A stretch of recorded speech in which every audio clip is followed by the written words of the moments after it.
Okay, so I'm going to give you a quick overview of the VybeCoding app just to show you what you can do. Okay, so this is specifically set up for AI models to be able to code, from your sofa. It just saves you being sat in front of the computer.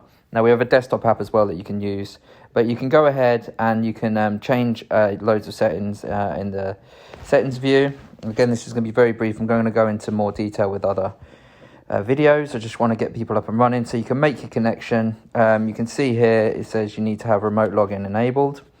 So once that's enabled, then let's say we got set up. I've got set up with the Raspberry Pi. You can simply connect.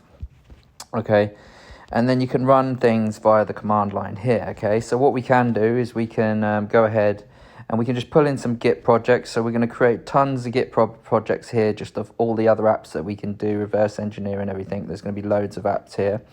Then here you can create quick commands. So this will be commands that we want to ask Claude in certain times. So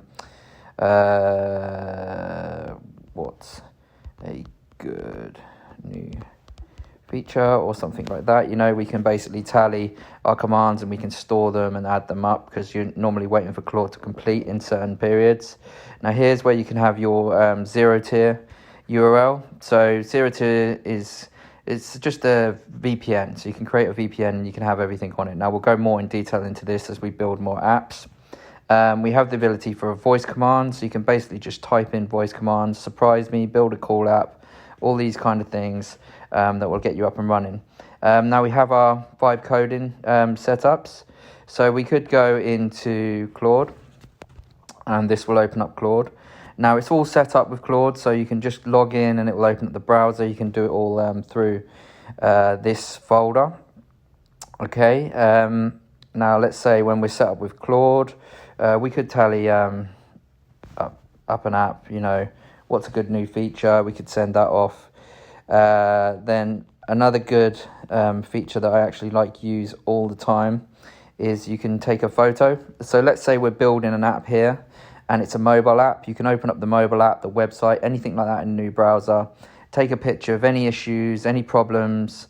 Like say if I had an issue with this app now, I'd take a picture and then I can send it along with Claude. Okay, and then we can do just stuff like surprise me. And then what that'll do is just go off, create a voice command, create an interactive game. It just gives you like a different command. And then we can basically run that with Claude, okay? And then that will go off and run Claude. This is just an overview of what you can do. So you can also create multiple terminals. So I could have another terminal here, one for a different setup.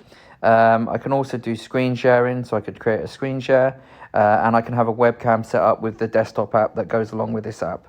So again, just a very brief overview, but this is super powerful. I've built some amazing things with this by just sat on my sofa, SSHing in, using Claude, using ChatGPT, using Copilot, and this is just going to become a huge ecosystem that we're going to continually build towards.